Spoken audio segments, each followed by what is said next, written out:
This is the Hot Wheels Formula P.A.C.K, P-A-C-K. According to the Hot Wheels Wiki, the Formula P.A.C.K was thought to have been released in 1976. However, it was also found with a 1975 six-pack. It appears to have been released early in that six-pack. This casting is a retooling of the Rey Special of 1974 with only modifications to the nose of the body. I thought this would be a fun one to just try and do a simple restoration on. There's not a whole lot to this casting. As you'll see once I get it drilled apart here, all you have is the upper part of the body and the base. There's no glass, there's no nothing else. Well, except a little lint. But other than that, that's all you have. On top of that, it's just black. It's not a fancy paint job. It does have some really interesting decals. But other than the red lines on it, that's about it. So once I had it apart, as you see there, I drilled it, tapped it. Did use a pin vise to do the tapping this time. Because of the 172 screws, I thought I'd try the pin vise this time. I'm not sure if it worked better than the aluminum handle you've seen me use before for tapping, especially tapping for 256 size screws. But I thought I'd give it a shot. It worked okay. But I'll probably go back to using that aluminum handle for the next one. This one had a decent post on the back end here. The front had a very short post because of the sloping downward of that front hood. There wasn't much of a post, but there was enough to drill out and tap and put a screw in. The body did need to have some cleaning to it. There you see, this is really accelerated, and on top of that, I've cut chunks out of this. The parts that needed the most work were those side pods. They were indented a little bit. It's from the original casting. It's not from, say, playware or anything like that. While the casting looked like hell, the metal on it didn't have a lot of playware. But getting those sides as flat as I wanted them, it was a little frustrating. I didn't want to take too much off of them. Obviously, didn't want to change the shape of them. But got them where I wanted them. Dipped it in IPA after getting it all cleaned up. You've seen me do this a lot. Especially after polishing. This casting was not polished because it's not going to be like a metal cast paint, a Spectraflame paint. This is just going to be black. Black lacquer is what's going on here. But I do this IPA process to clean the casting up, get any residue of any kind off of it. Dunking it is best for me. Went over it with the Duplicolor primer, then with the Krylon specialty lacquer in black. Then after the decals went on, it was the Worth Clear lacquer in a gloss clear. Speaking of the decals, there was no way I was going to create my own decals for this one when Second Chance has a beautiful set of decals to drop on here. And it's cheap. It's worth what you pay for the price of these decals to have somebody else do them and not beat your head against the wall trying to recreate them. And Second Chance's decals, I've said it a million times. They're wonderful decals to work with. They seem to be ready to go very quickly after you drop them in the water. And they're just really excellent decals. I'm not going to take you through me putting all of them on. The main reason why is what you're going to see here. I bumble and fumble with this stuff a lot. I know you'll see some people put on decals and it's like second nature to them. They make it look easy.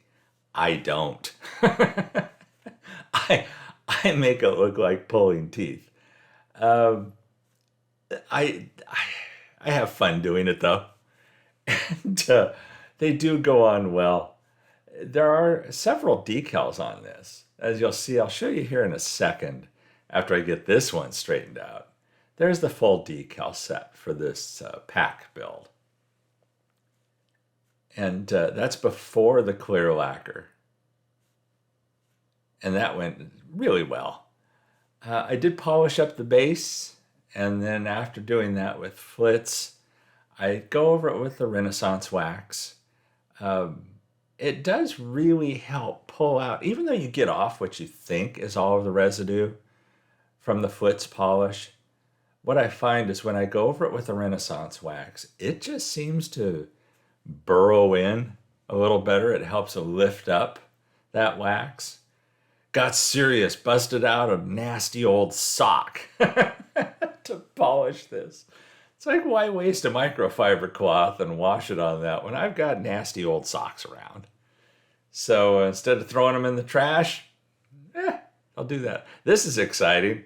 This is where I put the bearings on. Those are 3D printed bearings. And you got to be careful with the needles. Oh, I saw right there, very easily could have stabbed myself. Barely didn't. But it keeps these things exciting.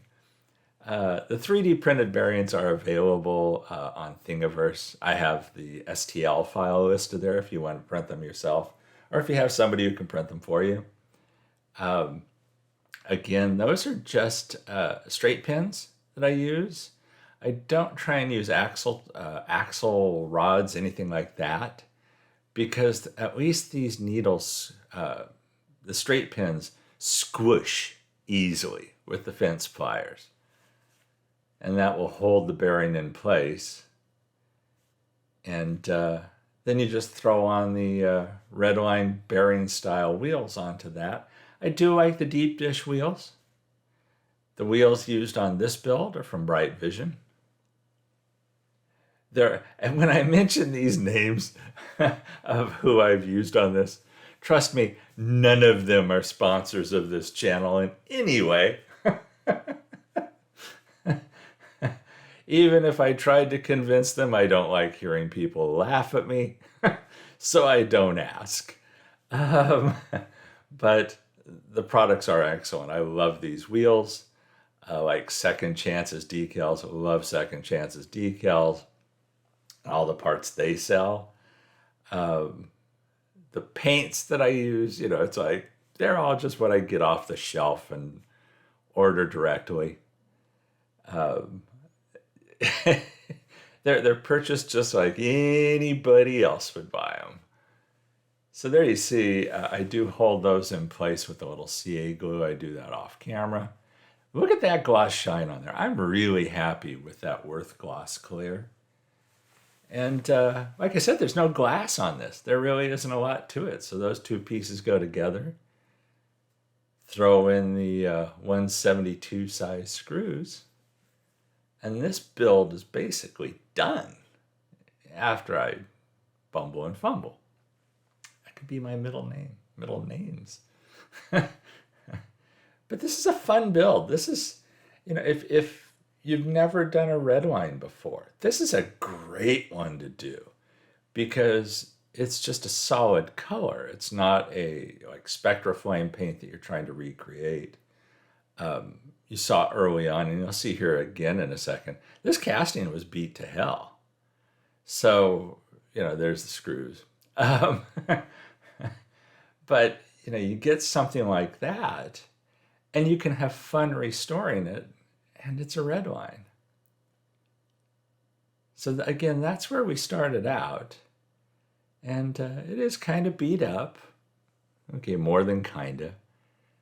And I hope you like the results as much as I do. We'll show those here in a second. But one of the things I do forget a lot of times to do are the YouTube-y things. And I was recently reminded to, I should take a moment and, thank you guys for watching. And if you've enjoyed this video, please take a moment and give it a thumbs up. It doesn't cost you anything, just takes a second. And it really does help the channel. So there you see the finished build. I think it looks great. I'm really happy with it. Gotta love Redlines. It's a nice looking car. The decals, Second Chance's decals, as you can see, it's a cute design.